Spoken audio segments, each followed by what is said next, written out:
Alright, we're trying to do this speed puzzle.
Jesus. The hell?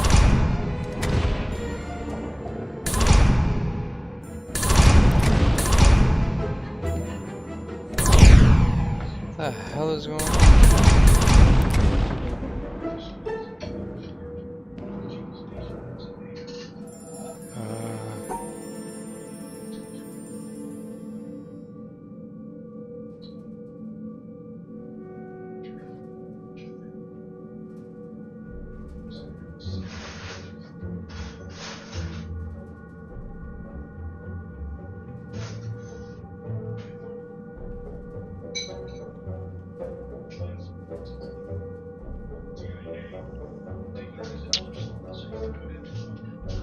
Damn.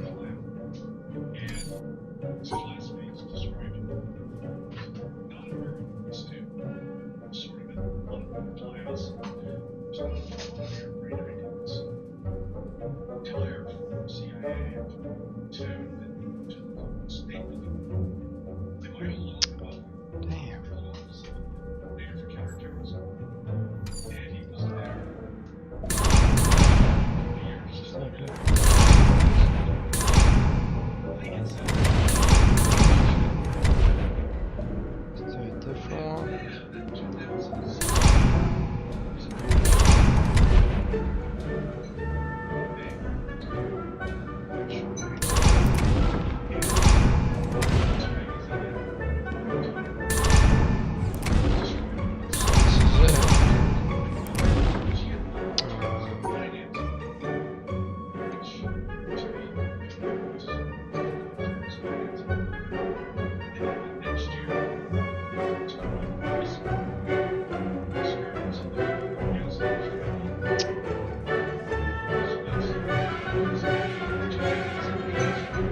figure it out.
Where the hell is...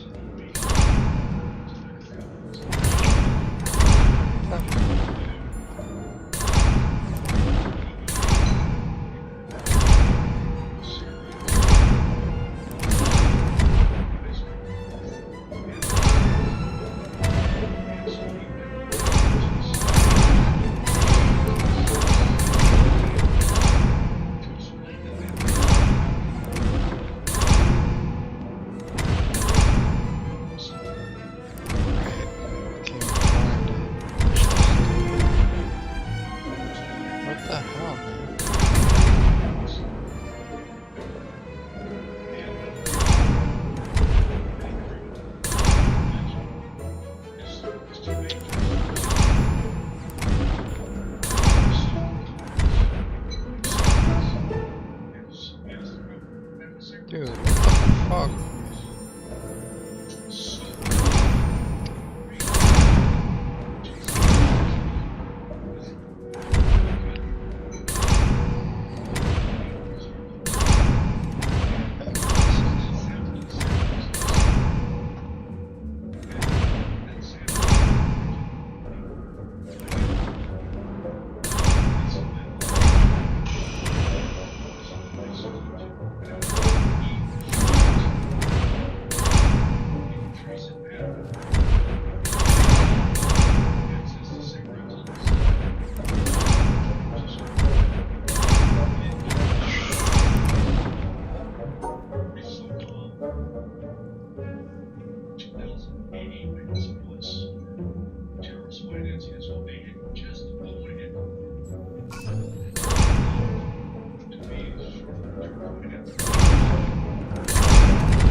That is really annoying.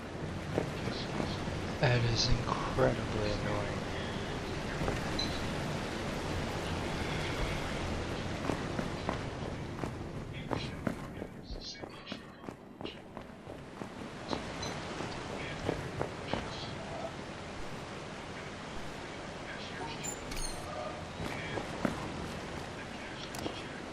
Almost done with this game.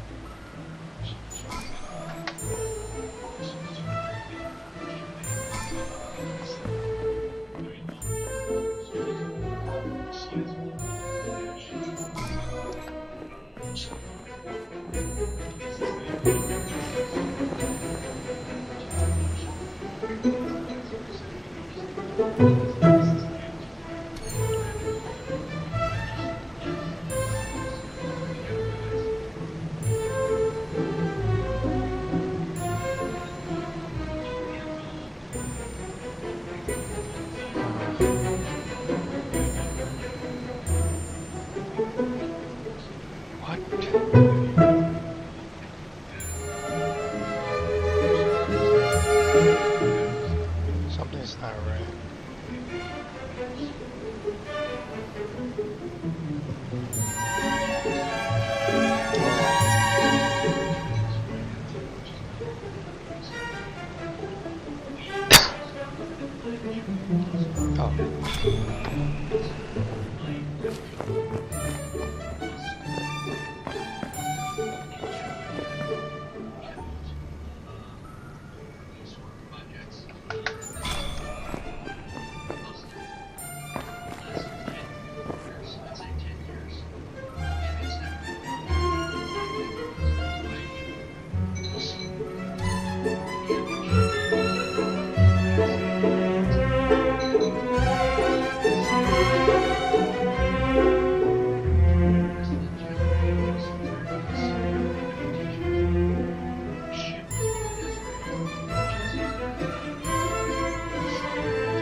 Search methodically.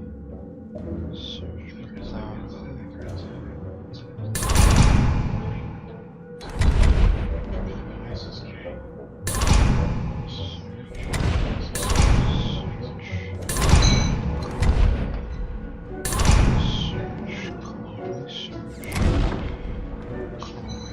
Find it.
What the hell, man?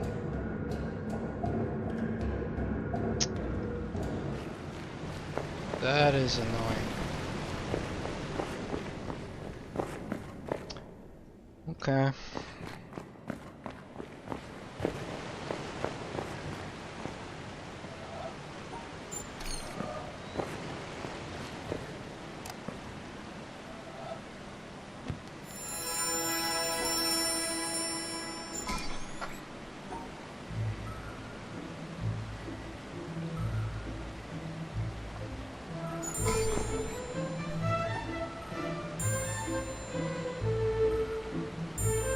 The hell?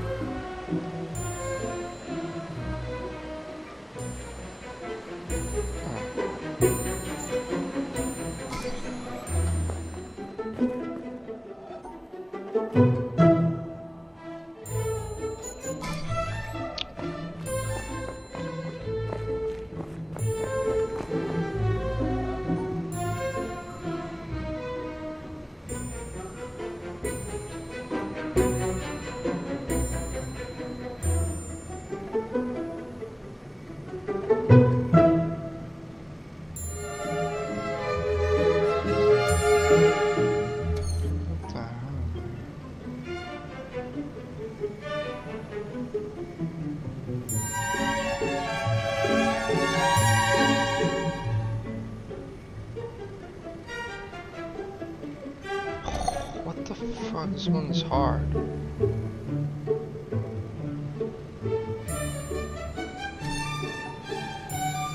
No.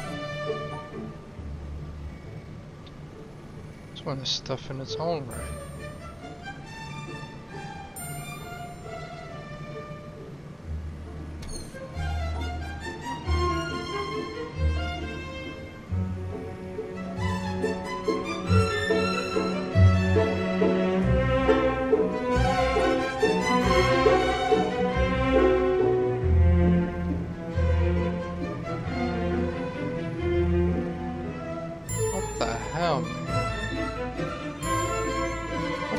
Fuck, I'm stuck on this shit.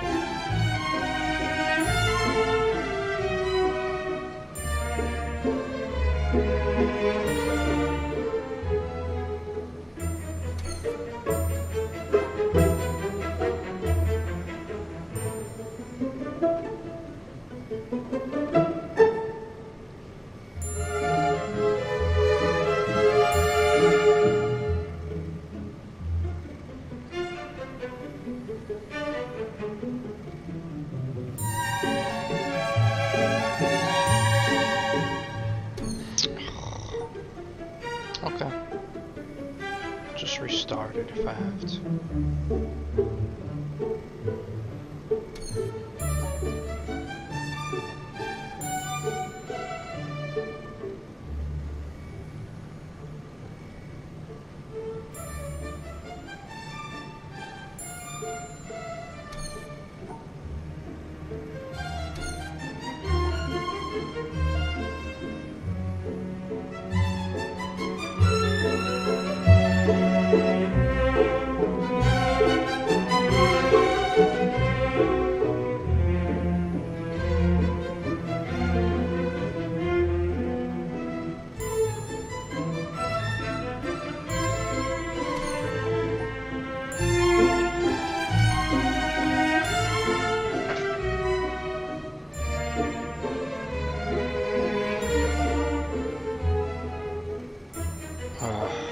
That took forever.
It's a matter of fact.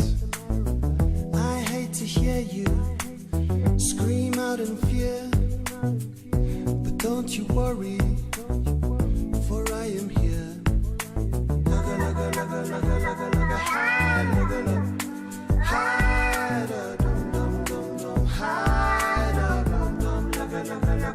I am here.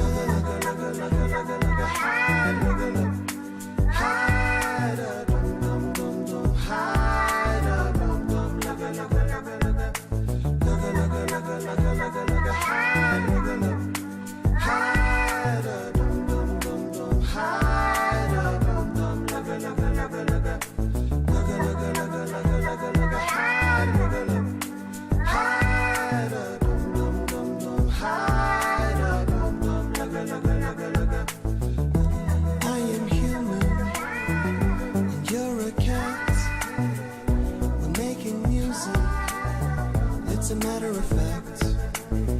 I hate to hear you scream out in fear, but don't you worry, for I am here.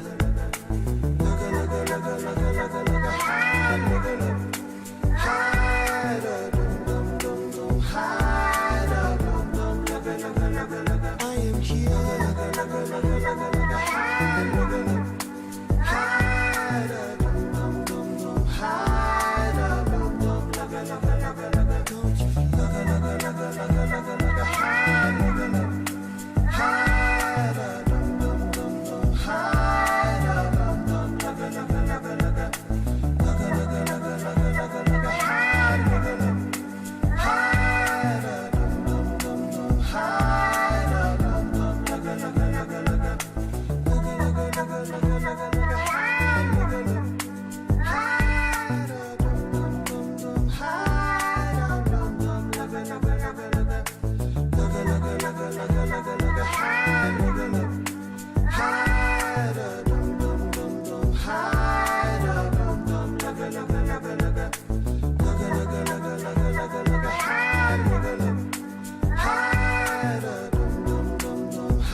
Don't you fear?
you worry, for I am here.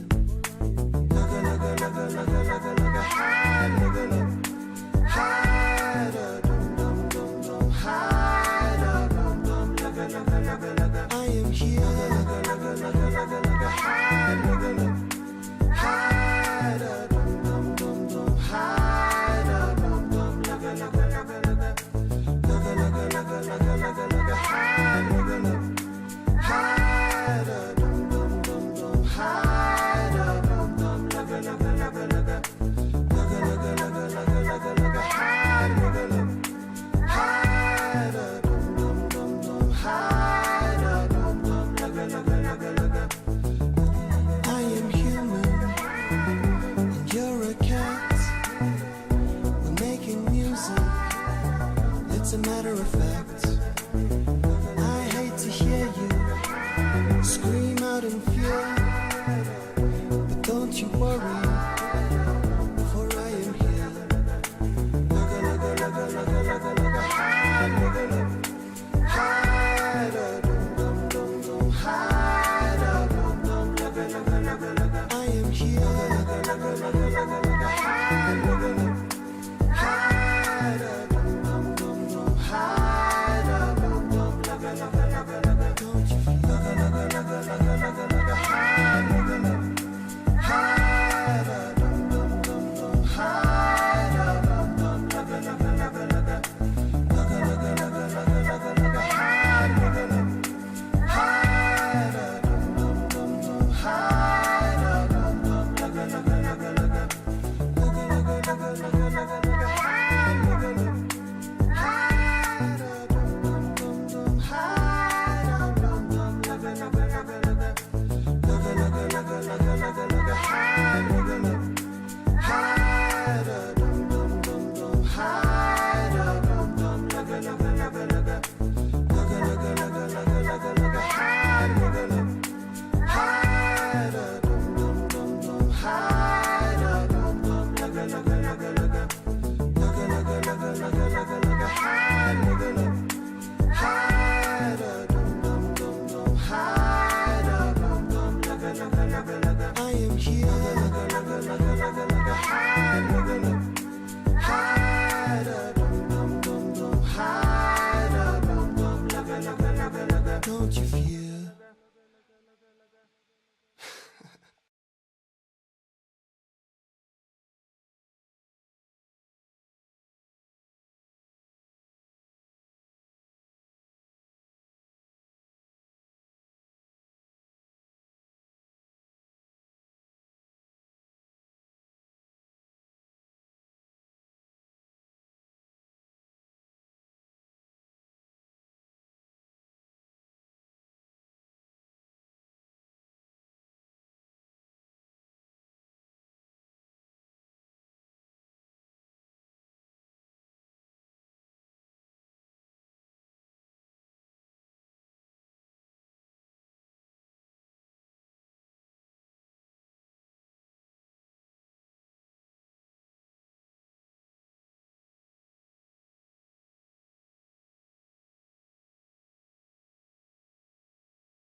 Fuck.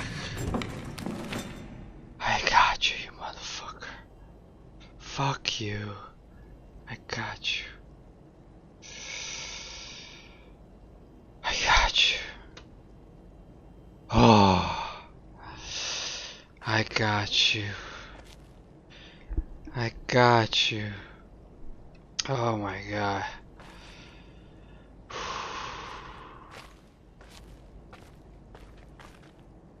I'm done. I'm done. Screw the challenge room. I'm done with you. I'm out of here. I don't care about the rest of the challenges.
I earned this.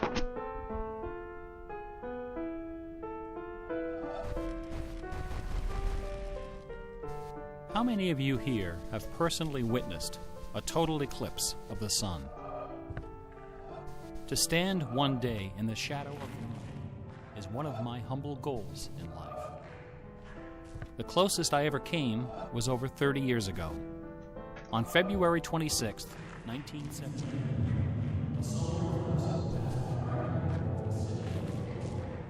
I bought my bus tickets and found a place to stay. Hold But in up. the end, I couldn't get the time off work.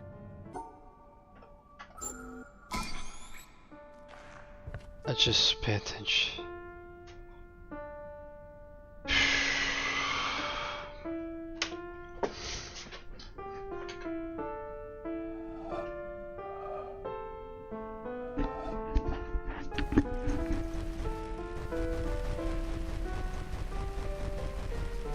How many of you here have personally witnessed a total eclipse of the sun? To stand one day in the shadow of the moon is one of my humble goals in life.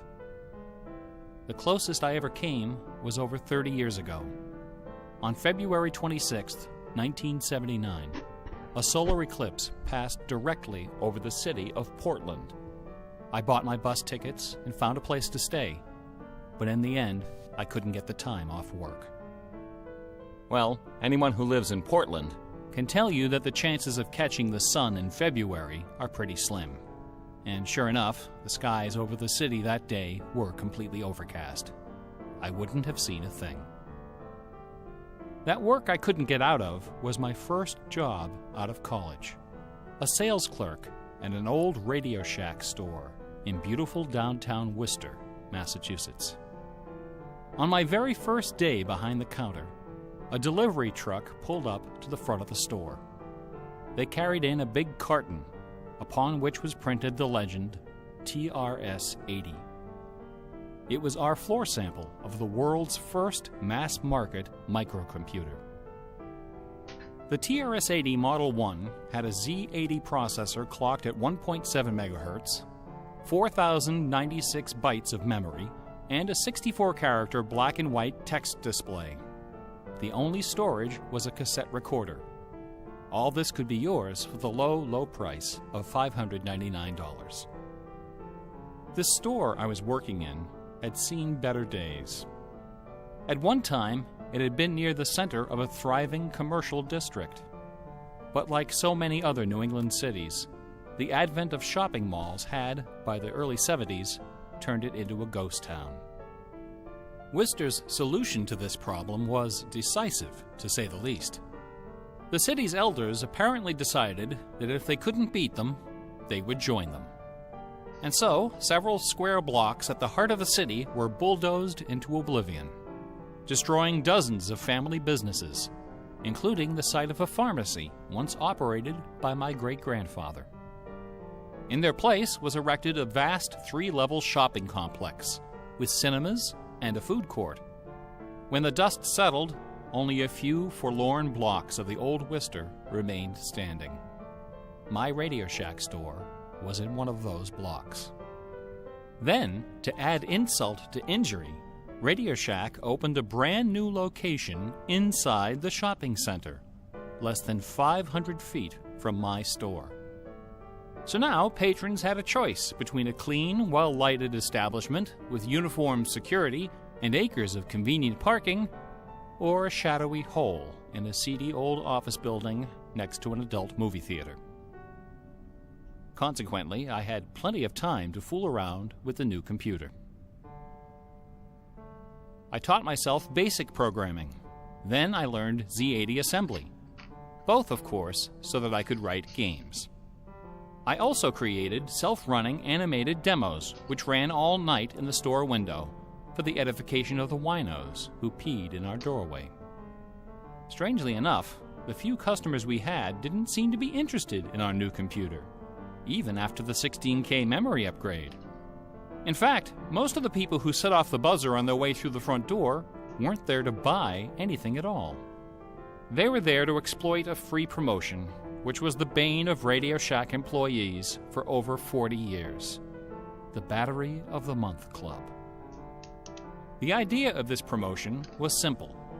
Customers got a little red card upon which was printed a square for each month. 12 times a year, the lucky sales clerk got to punch out a square and give the customer one brand new AAA, AA, C, D, or 9-volt battery. Of course, customers weren't allowed to choose just any grade of battery. At the time of my employment, Radio Shack offered 3 different levels of battery excellence. First were the alkalines, powerful, long-lasting, and expensive, hanging behind the counter like prescription medication in gold-embossed blister packs. These were most certainly not available through the Battery of the Month Club. Next were the high-end lead batteries, sturdy, dependable batteries, moderately priced, and prominently displayed near the front of the store. These were also not available through the Battery of the Month Club. Finally, at the bottom of the barrel were the standard lead batteries.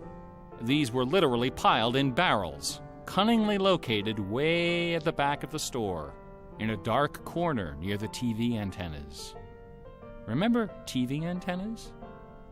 Customers who came in looking for their free Battery of the Month had to walk the entire length of the premises, past the CB radios and stereo headphones and remote-controlled racing cars. Nothing would stop them. On the first day of every month, like clockwork, those customers came in waving their little red cards. I would look up from my programming and wave them to the back of the store. It didn't matter that the batteries were only worth 29 cents. It didn't matter that most of them were already half dead. They came, they grabbed. And as far as I can remember, not one of them ever paid for a damned thing. I was such a crappy salesman. I was young and foolish. I thought my education in game design was happening at the keyboard. I almost missed the lesson coming through the front door. Fortunately, I wasn't the only person fooling around with games on micros. All over the country, people like me were experimenting. Scott Adams was coding what would soon become the world's first commercial adventure game. Remember adventure games? My future employer, Infocom, was being founded, along with other legendary companies like Online Systems, Sirius, Personal Software, and SSI. Those were exciting times. Teenagers were making fortunes.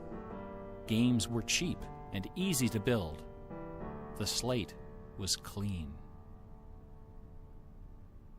But in 1979, the biggest news in gaming had nothing to do with computers.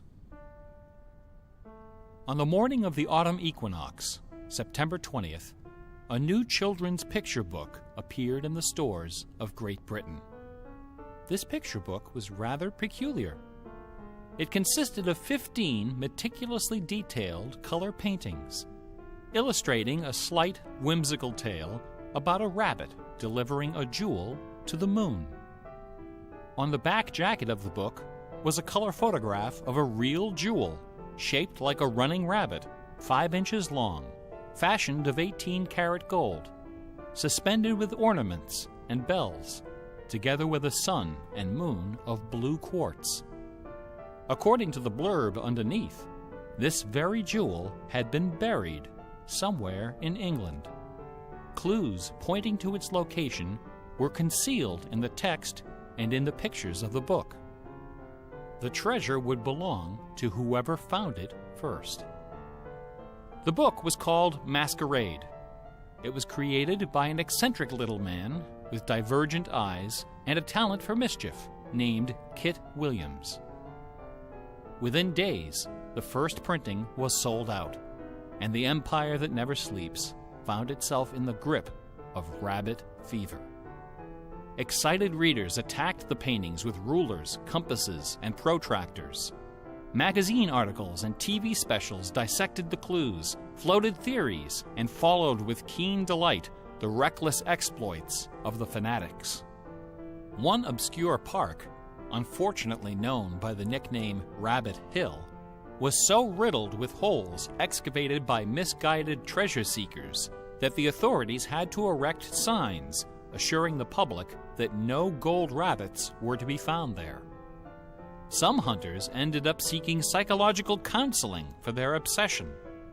The craze leapt over the Atlantic Ocean and invaded America, France, Italy, and Germany.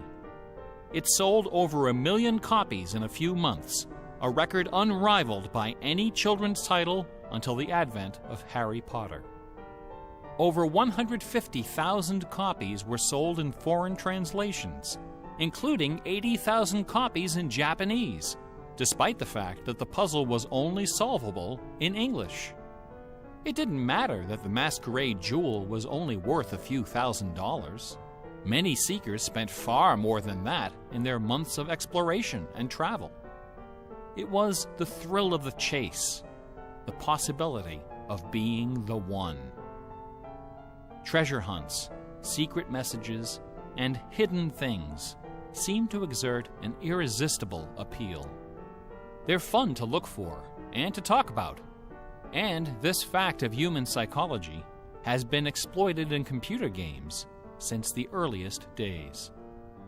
It finds expression in the hidden surprises we call Easter eggs. Atari's Stephen Wright is credited with coining this term in the first issue of Electronic Games magazine. The first Easter egg in a commercial computer game appeared in an early Atari 2600 cartridge called, simply enough, Adventure. By a sequence of unlikely movements and obscure manipulations, players could discover a secret room where the words "Created by Warren Robinett" appeared in flashing letters. Over the decades, Easter eggs and their evil twin, cheat codes, have become an industry within an industry. Entire magazines and websites are now devoted to their carefully orchestrated discovery and dissemination. They're part of our toolkit, our basic vocabulary, the language of computer game design.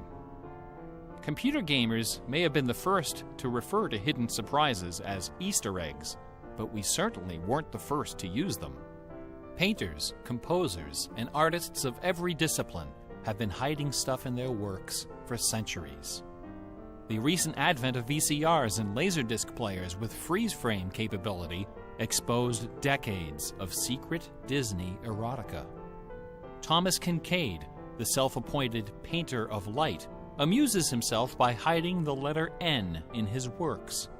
A number beside his signature indicates how many N's are hidden in each painting. Picasso, Dali, Raphael, Poussin, and dozens of other painters concealed all kinds of stuff in their paintings.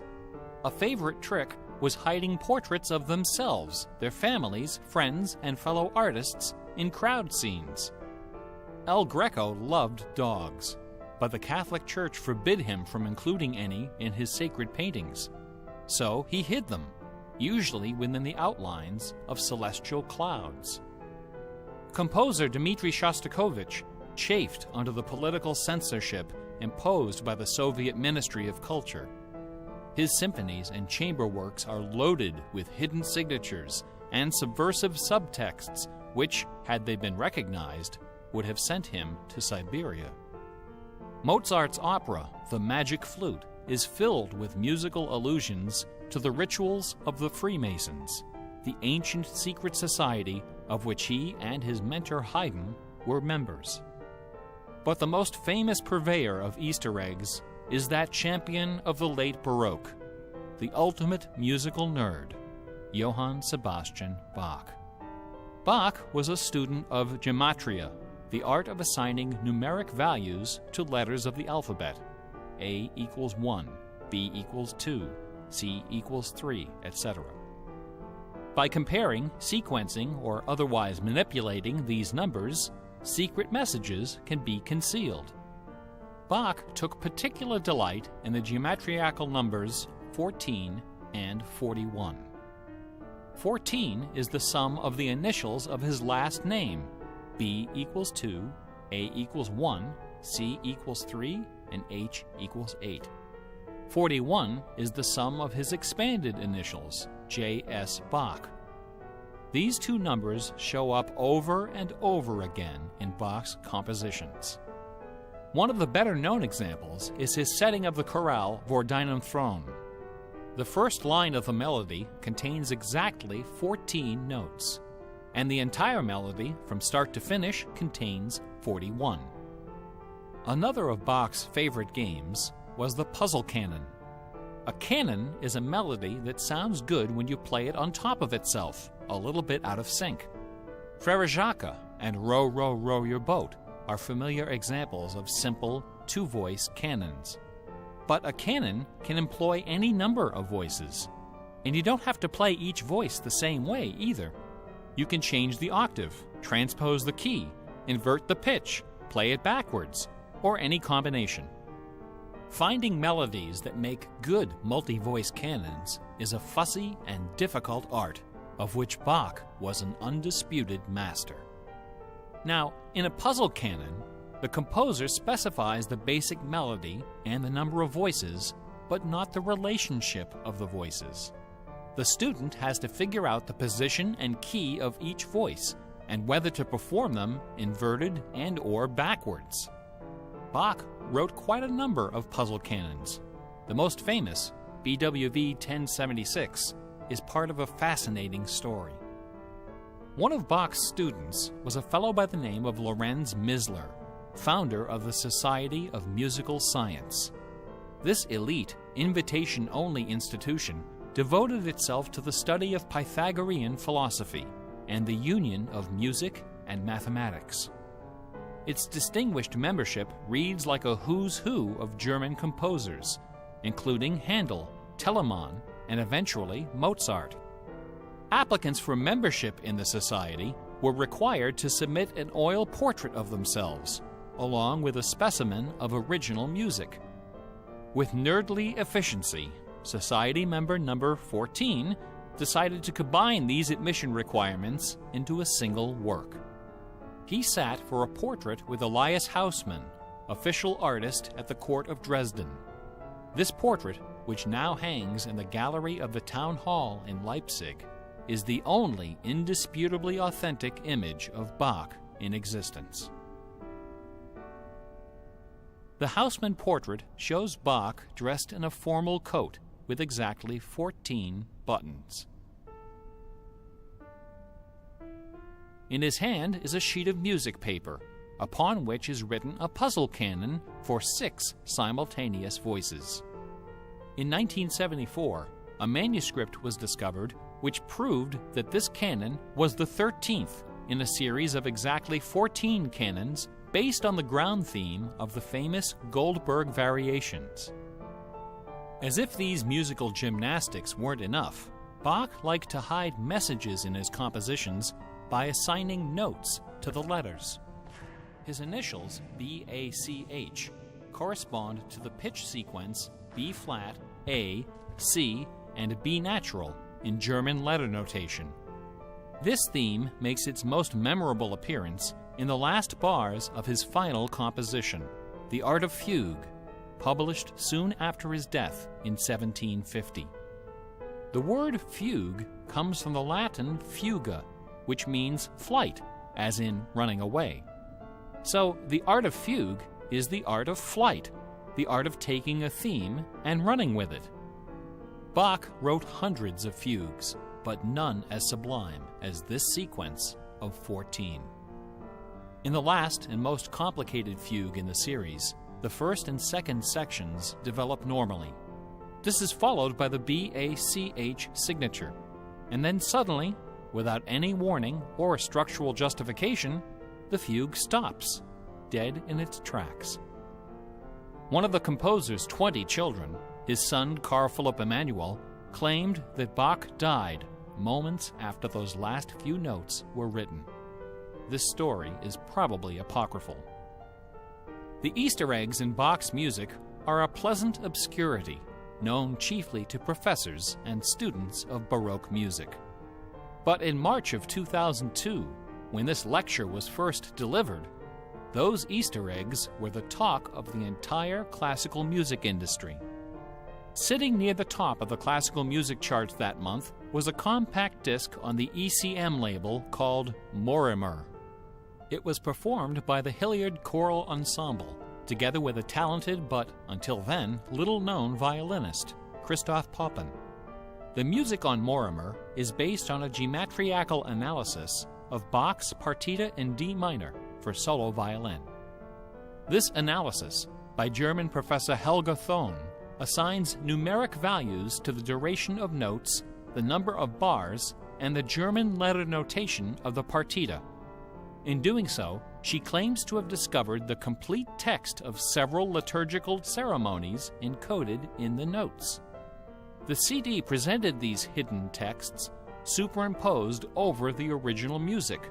The result was strangely melancholy, dark, haunting, and very, very popular. Quite a few music critics attacked this disc. They didn't buy Professor Thon's analysis, dismissing it as a combination of numerology and canny marketing. Their caution was not without basis. Numerology is a slippery slope down which many a fine mind has slid to its doom. Allow me to offer an amusing anecdote from my own experience.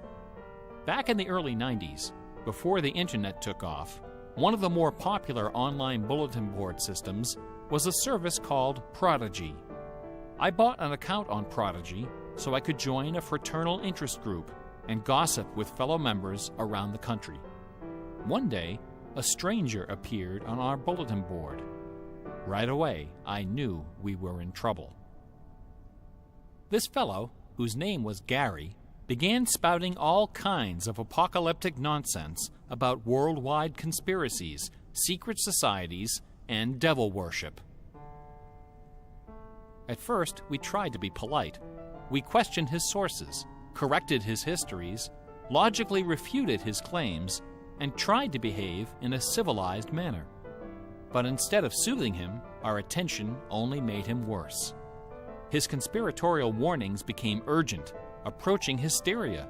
He began to threaten people who disagreed with him. To coin a phrase, Gary went all uppercase. But his most urgent warnings weren't about the gays, the Jews, the Rockefellers, or the Illuminati. According to Gary, the greatest enemy of mankind was Santa Claus. Gary claimed to possess a secret numerical formula that proved beyond a shadow of a doubt that Santa Claus was an avatar of the Antichrist. Intrigued, we pressed Gary to reveal his formula. In doing so, we walked right into his trap. We should have known he had a book to sell. I fell for it. I sent him the $15. Less than a week later, the book arrived. Above an ominous photograph of the Washington Monument was emblazoned the title, 666, The Final Warning. Inside this privately printed 494-page monster, Gary reveals a simple geometrical formula, which he claims was developed by the ancient Sumerians. This formula assigns successive products of 6 to each letter of the alphabet. A equals 6, B equals 12, C equals 18, etc.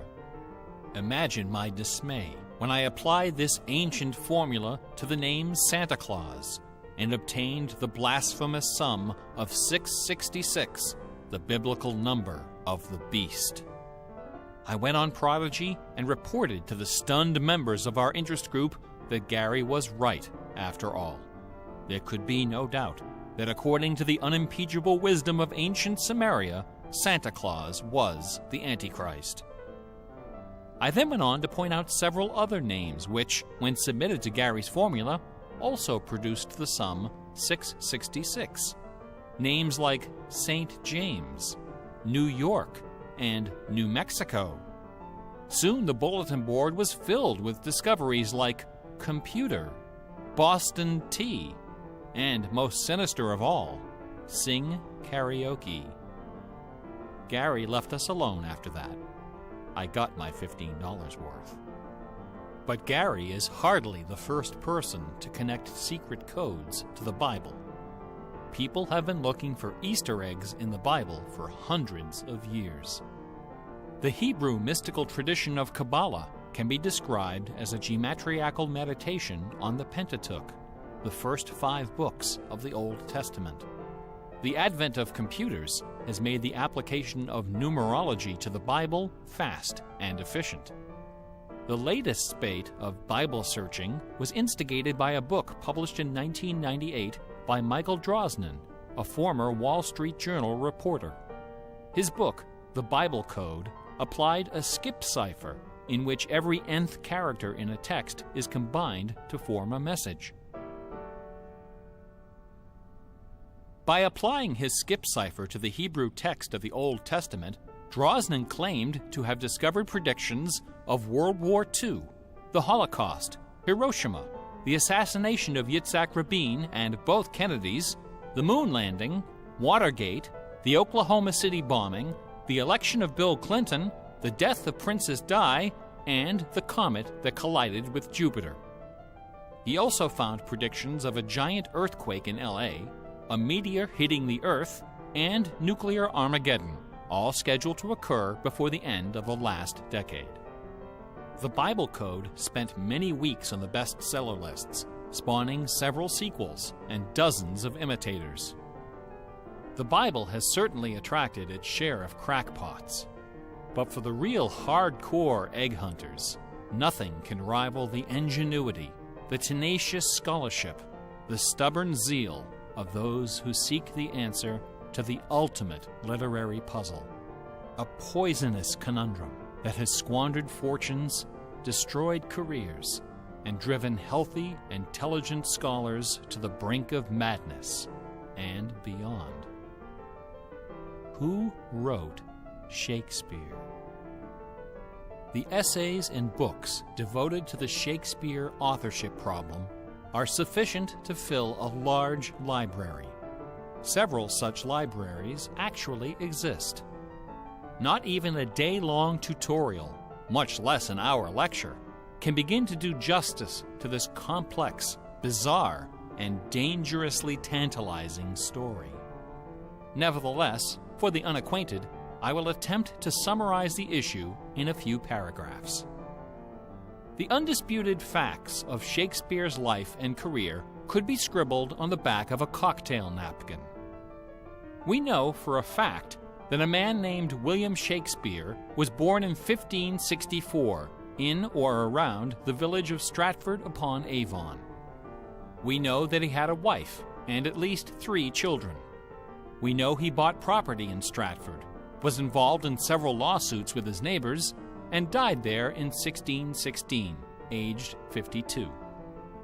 We also know that during those same years, a man with a last name similar to Shakespeare worked as an actor on the London stage, eventually becoming co-owner of some of the theaters there. We also know that about the same time, a number of most excellent poems and plays were published in London under the name Shakespeare. We do not know for a fact that the landowner in Stratford and the actor in London with a similar last name were one and the same man. We do not know for a fact that either man had anything to do with the poems and the plays. All we know is that those poems and plays have, in the 400 years since their composition, come to be regarded as a pinnacle of Western culture. The works attributed to Shakespeare appear to have been written by a man or woman who knew something about just about everything. They're filled with references to mythology and classic literature, games and sports, war and weapons of war, ships and sailing, the law and legal terminology, court etiquette, statesmanship, horticulture, music, astronomy, medicine, falconry, and, of course, theater. Therein lies the problem. How could a farmer's son of uncertain schooling, from a mostly illiterate country village, a man of practically no account at all, wield such encyclopedic learning, with so much eloquence and wit, so much wisdom and human understanding? For the first 150 years, nobody questioned the traditional history of the bard. Then, in the late 18th century, Reverend James Wilmot, a distinguished scholar who lived just a few miles north of Stratford, decided to write a biography of the famous playwright. Dr. Wilmot believed that a man as well educated as Shakespeare must have owned a fairly extensive library, despite the fact that not a single book or manuscript is mentioned in his will. Over the years, he speculated, some of those books must have found their way into local collections. And so, the good Reverend Doctor scoured the British countryside, taking inventory of literally every bookshelf within 50 miles of Stratford. Not a single book from the library of William Shakespeare was discovered. Neither were there found any letters to, from, or about Shakespeare. Furthermore, no references to the folklore, local sayings, or distinctive dialect of the Stratford area could be found in any of Shakespeare's writings. After 4 years of painstaking research, Dr. Wilmot concluded, to his own dismay, that only one person contemporary with Shakespeare of Stratford had ever demonstrated the wide-ranging education and expressive talent needed to compose those poems and plays. That man was the multilingual author, philosopher, and statesman, inventor of the scientific method, chancellor to the courts of Queen Elizabeth and King James, Sir Francis Bacon. Dr. Wilmot never dared to publish his theory, but before he died, he confided it to a friend, James Cowell, who, in 1805, repeated it to a meeting of the Ipswich Philosophical Society. The members of the society were suitably outraged, and the scandalous matter was quickly forgotten. Then, in 1857, a lady from Stratford, Connecticut, published a book called The Philosophy of the Plays of Shakespeare Unfolded. In this book, Miss Delia Bacon, no relation to Francis, claimed that the works of Shakespeare were written by a secret cabal of British nobility, including Sir Walter Raleigh and Sir Philip Sidney, as well as Sir Francis Bacon. Delia Bacon's book electrified the world of letters. Battle lines were drawn between the orthodox Stratfordians and the heretical Baconians. Literary societies and scholarly journals were formed to debate the evidence. Hundreds of pamphlets, newspaper articles, and essays were published defending each side and ridiculing the opposition with that self-aggrandizing viciousness peculiar to tenured academics. Armed with her explosive book, Delia Bacon journeyed to Stratford-upon-Avon and, unbelievably, obtained official permission to open Shakespeare's grave. However, when the moment came to actually lift the stone, Delia's self-doubt precipitated a catastrophic nervous breakdown. She later died penniless in a madhouse. Around 1888, things began to get a bit out of hand. U.S. Congressman Ignatius Donnelly of Minnesota became interested in the Shakespeare controversy. One day, browsing through his facsimile copy of the First Folio of 1623, he noted that the word bacon appeared on page 53 of the Histories and also on page 53 of the Comedies. He also noted that Sir Francis Bacon had written extensively on the subject of cryptography. Donnelly began counting line and page numbers, adding and subtracting letters, drawing lines over sentences, circling words, and crossing them out. The result was a complex and virtually incomprehensible algorithm, which he claimed was invented by Bacon to hide secret messages inside the First Folio. The greatest Easter egg hunt in the history of Western civilization had begun. Here are just a couple of the sillier highlights. A doctor named Orville Owen of Detroit constructed a bizarre research tool he called the Wheel of Fortune. This wheel consisted of 2 giant wooden spools wrapped with a strip of canvas 2 feet wide and 1,000 feet long. Onto this canvas, he glued the separate pages of the complete works of Bacon, Shakespeare, Marlowe, Greene, Peele, and Spenser, together with Burton's Anatomy of Melancholy. By cranking the spools back and forth, Dr. Owen could quickly zip across the pages in search of clues and cross-references. Employing a large team of secretaries and stenographers, Owen claimed to have uncovered a complete alternative history of Elizabethan England, as well as several entirely new Shakespeare plays and sonnets. Listen to this hidden verse, supposedly penned by the mighty bard himself, which inspired Dr. Owen to build his Wheel of Fortune. Take your knife, and cut all our books asunder, and set the leaves on a great firm wheel, which rolls and rolls, and turning the fickle rolling wheel, throw your eyes upon Fortune, that goddess blind, that stands upon a spherical stone, that turning and inconstant rolls in restless variation.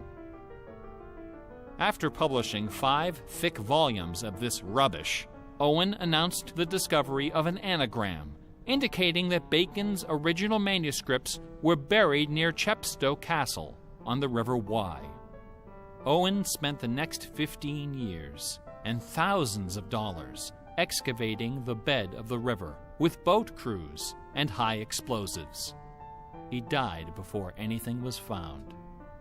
A fellow named Arnsberg wrote an entire book based on the analysis of the significance of a suspicious crack in the tomb of Bacon's mother. A Ray of Sanity finally appeared in 1957.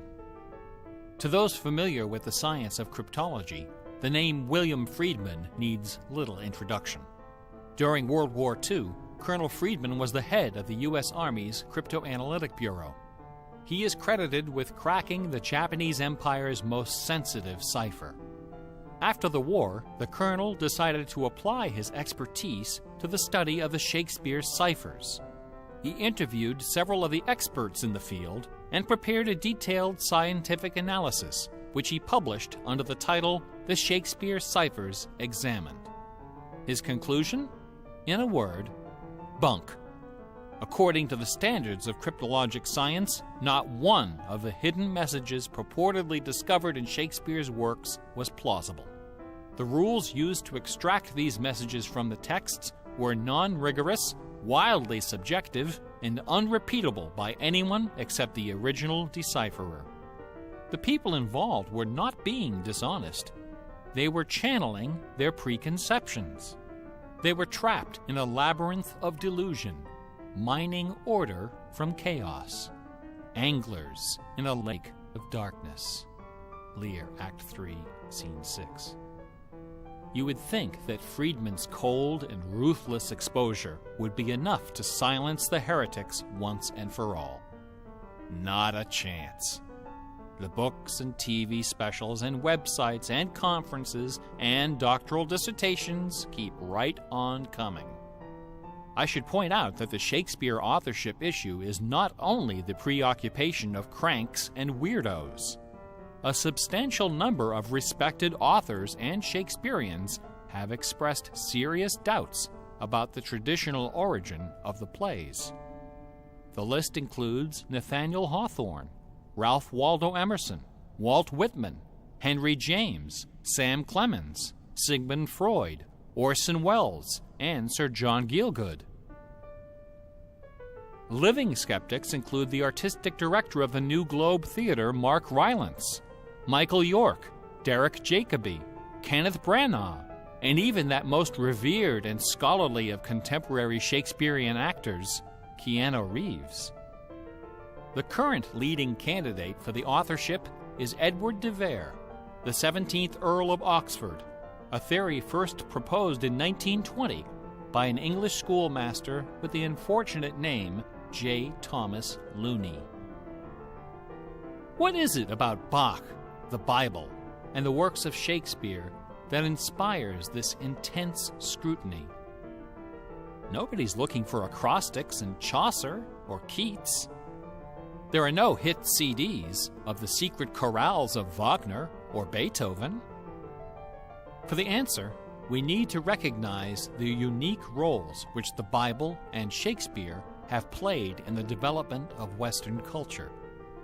No other single work of literature has influenced modern English more than the translation of the Holy Bible published in 1611 under the auspices of King James I. The King James Bible exemplifies the meaning of the word classic. It has been called the noblest monument of English prose, the very greatest achievement of the English language. It has served as an inspiration for generations of poets, dramatists, musicians, politicians, and orators. Countless people have learned to read by repeating the phrases in this, the only book their family possessed. Our constitutions and our laws have been profoundly shaped by its cadences and imagery. But even the glory of the King James Bible, compiled by a committee of 46 editors over the course of a decade, pales before the dazzling legacy of the Swan of Avon. The lowest estimate of Shakespeare's working vocabulary is 15,000 words, more than 3 times that of the King James Bible, and twice the size of his nearest competitor, John Milton. His poems and plays were written without the aid of a dictionary or a thesaurus. They didn't exist yet. It was all in his head. When Shakespeare had a thought for which Elizabethan English had no word, he invented one.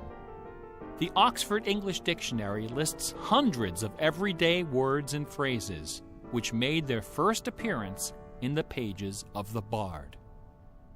Addiction, alligator, assassination, bedroom, critic, dawn, design, dialogue, employer, film, glow, gloomy, gossip, hint, hurry, investment, lonely, luggage, manager, switch, torture, transcendence, wormhole, zany. Hamlet alone contains nearly 40 of these neologisms. Who today would have this audacity, this giddy exuberance of invention? Only one other English author even approaches Shakespeare's facility for coining new words: Sir Francis Bacon. In the modern era, the record holder is Charles Dodgson, better known as Lewis Carroll, who, interestingly, also happens to be the second most quoted author in English, after Shakespeare.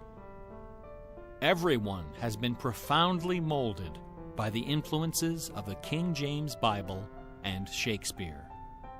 Like it or not, all of us peer at the world through the lenses of these great works. They are the primary source documents of modern English thought, the style guides of our minds. Contemplating these dazzling jewels of wisdom and eloquence gives rise to an extraordinary feeling, a potent, rare, and precious emotion with the potential to completely upset your life. An emotion powerful enough to make a man abandon his wife and children, forfeit career and reputation, lay down his possessions, and follow his heart without questioning. That sweet,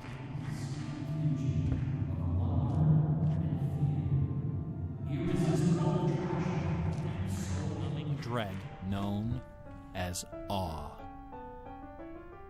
Awe is the grail of artistic achievement. No other human emotion possesses such raw, transformative power, and none is more difficult to evoke. Few and far between are the works of man that qualify as truly awesome. It is awe that convinces a rabbi to spend a lifetime decoding Yahweh from the Pentateuch. Awe that sends millions of visitors each year to the pyramids of Giza, Guadalupe, and Mecca. It was awe that drove poor Delia Bacon to her doom. Now, please don't come away from this lecture thinking that the key to awesome game design is the installation of Easter eggs. Ordinary games with their contrived Easter eggs and cheat codes are like the Battery of the Month Club. You have to trudge down to the back of the store to get what you really came for. If superpower is what people really want, why not just give it to them? Is our imagination so impoverished that we have to resort to marketing gimmicks to keep players interested in our games? Awesome things don't hold anything back.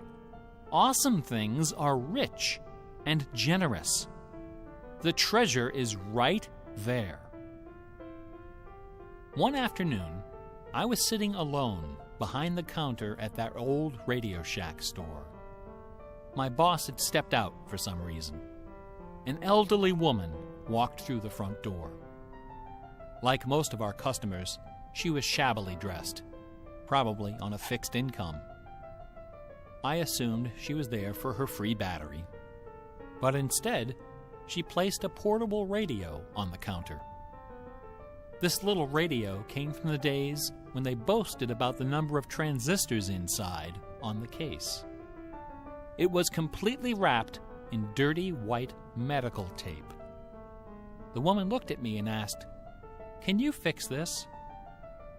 Slowly, I unwrapped the medical tape, peeling away the layers until the back cover of the radio fell off, accompanied by a cloud of red dust. The interior of the radio was half eaten away by battery leakage and corrosion. I looked at the radio. I looked at the old woman. I looked back at the radio. I reached behind me, where the expensive alkaline batteries were hanging like prescription medication, and removed a gleaming 9-volt cell from its gold blister pack. Then I pulled a brand new transistor radio from a box, installed the alkaline, and helped the lady find her favorite station. No money changed hands. She left the store without saying a word. Awesome things are kind of like that.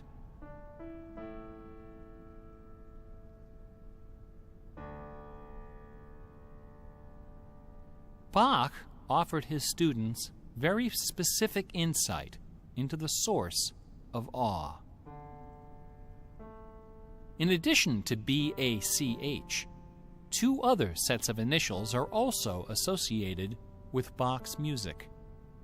These initials are not hidden in the notes. Instead, they're scrawled right across the top of the manuscript for the whole world to see. The initials are SDG and JJ. SDG stands for the Latin phrase Soli Deo Gloria, to the glory of God alone. JJ stands for Jesu Juva, help me, Jesus. Bach wrote all of his great masterpieces sub specie eternitatis, under the aspect of eternity. He did not compose only to please his sponsors or to win the approval of an audience. His work was his worship. Bach once wrote, "Music should have no other end and aim than the glory of God and the recreation of the soul. Where this is not kept in mind, there is no true music, but only an infernal clamor and ranting." The name of the power that moves you is not important. What is important is that you are moved. Awe is the foundation of religion. No other motivation can free you from the limits of personal achievement. Nothing else can teach you the art of flight. computer games are barely 40 years old. Only a few words in our basic vocabulary have been established. A whole dictionary is waiting to be coined. The slate is clean. Someday soon, perhaps even in our lifetime, a game design will appear that will flash across our culture like lightning. It will be easy to recognize. It will be generous, giddy with exuberant inventiveness. Scholars will pick it apart for decades, perhaps centuries. It will be something wonderful, something terrifying, something awful. A few years ago, I was invited to speak at a conference in London. My wife joined me, and we took a day off for some sightseeing. We decided to visit England's second biggest tourist attraction, Stratford-upon-Avon. It was cold and rainy when our train arrived. Luckily, most of the attractions are just a short walk from the station.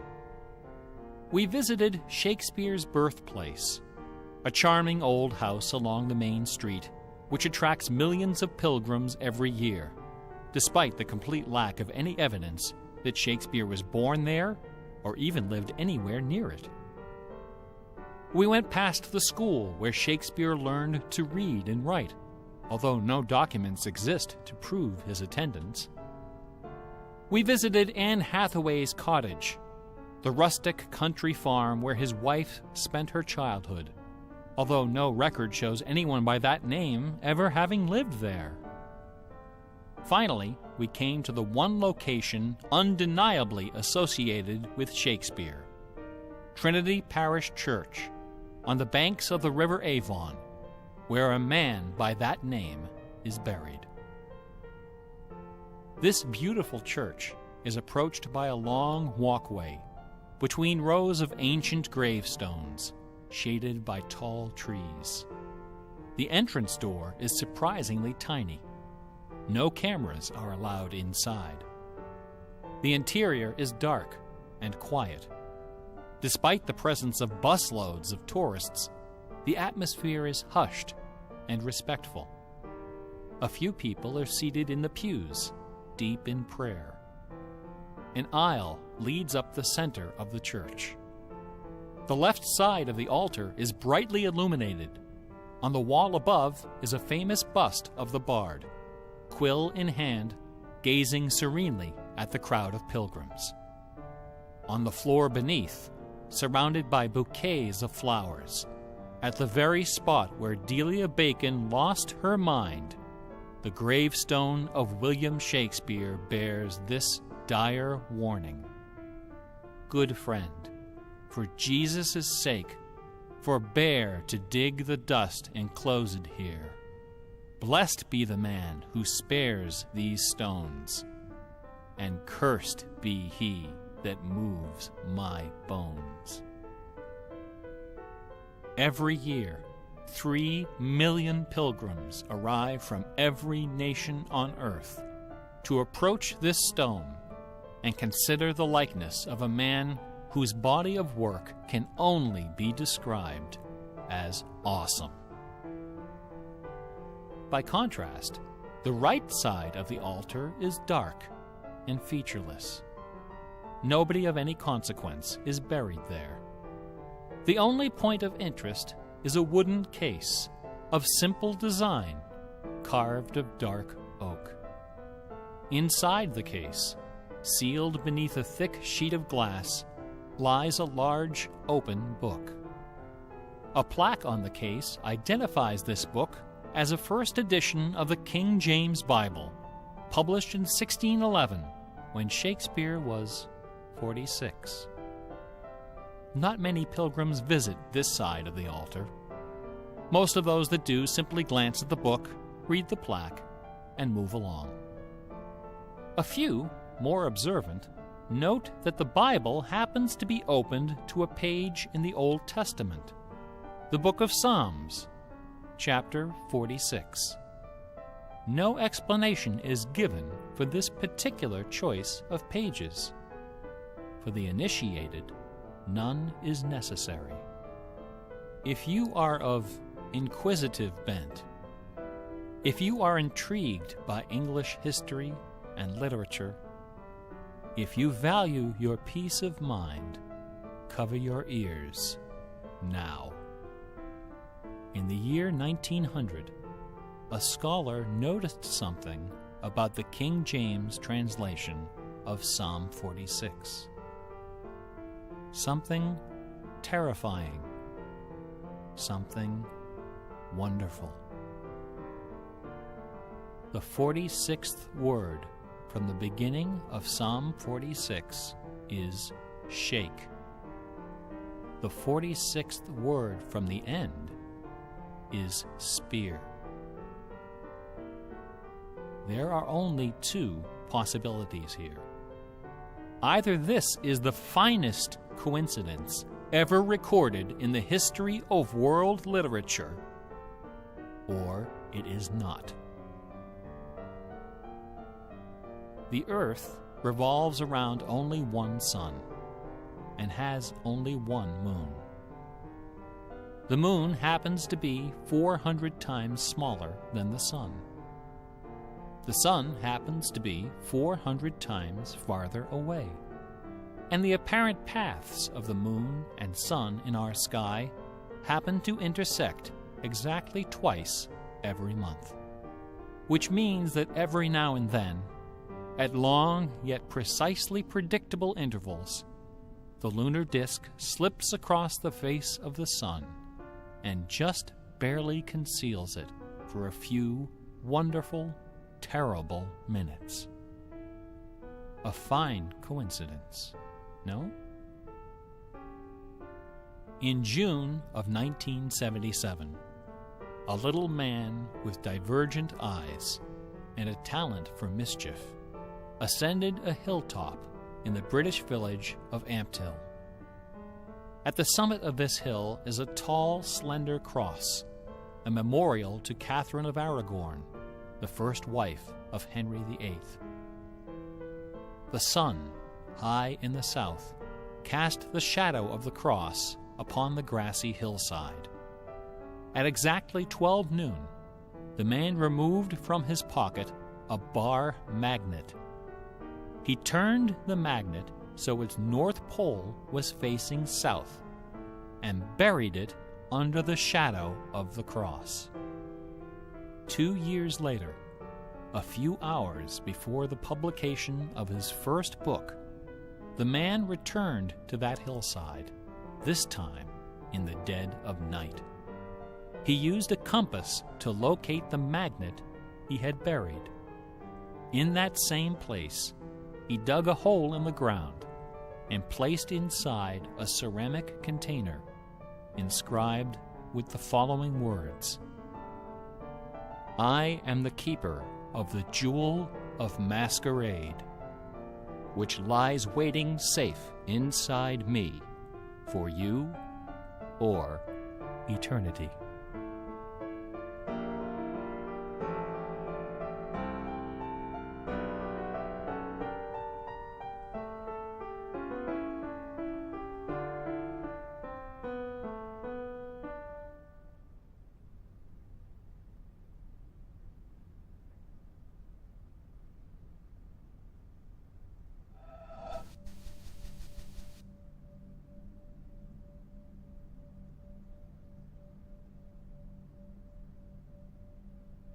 Sounds like a bunch of nonsense.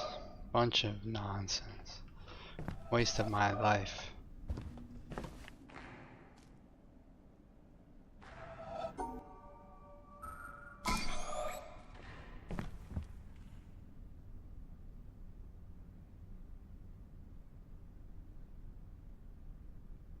Bruce. Oh, is that nigga Brian Murray?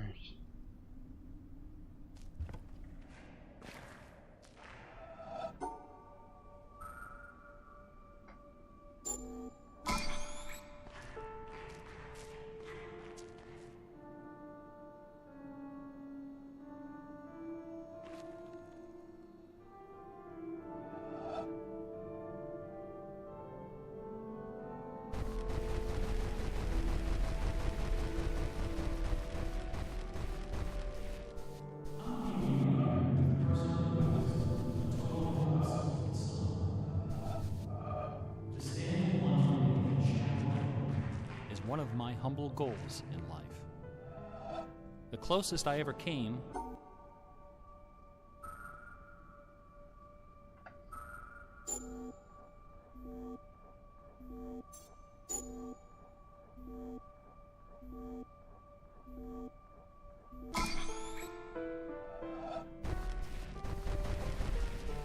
How many of you here have personally witnessed a total eclipse of the sun? To stand one day in the shadow of the closest I ever came was over.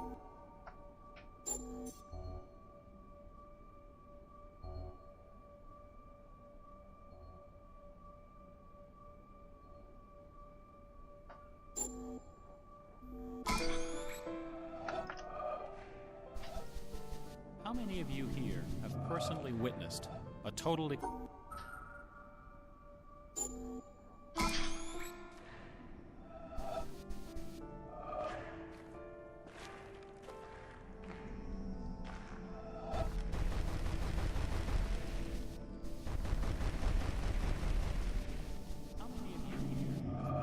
witnessed a total eclipse of the sun?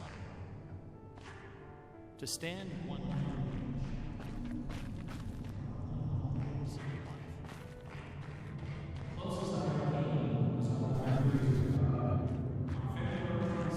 1979, a solar eclipse. The recent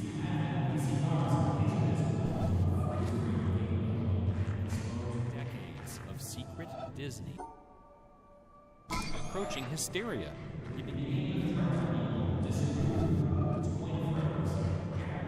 All uppercase.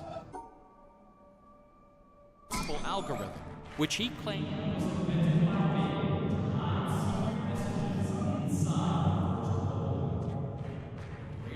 Easter egg hunt in the history. Transistors inside. It was white medical tape. Fuga, which means flight.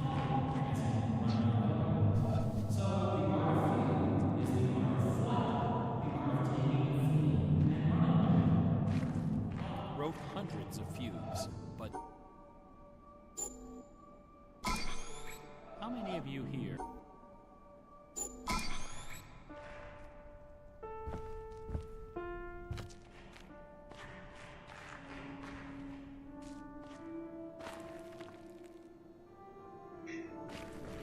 Ah.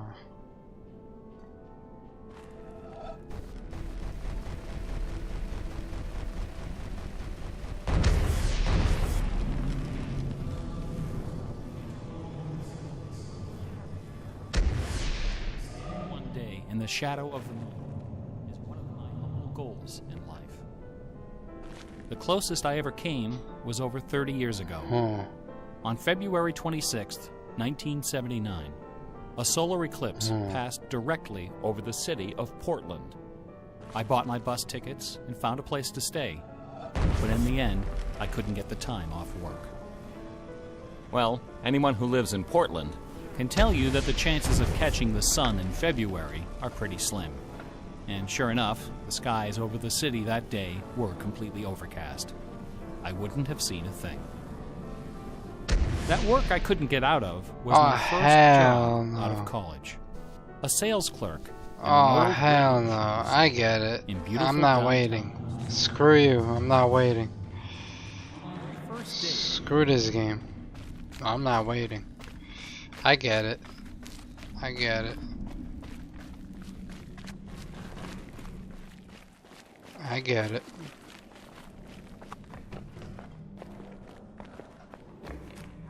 Let's go to the last puzzle area and call it a day.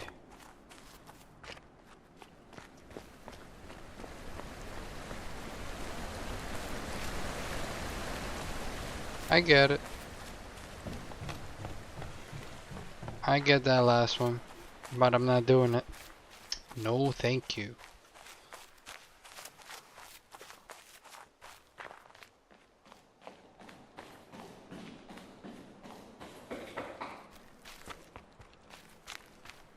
Pretty much done with the game.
Ah, that red light makes orange, makes yellow orange, and makes light blue pink.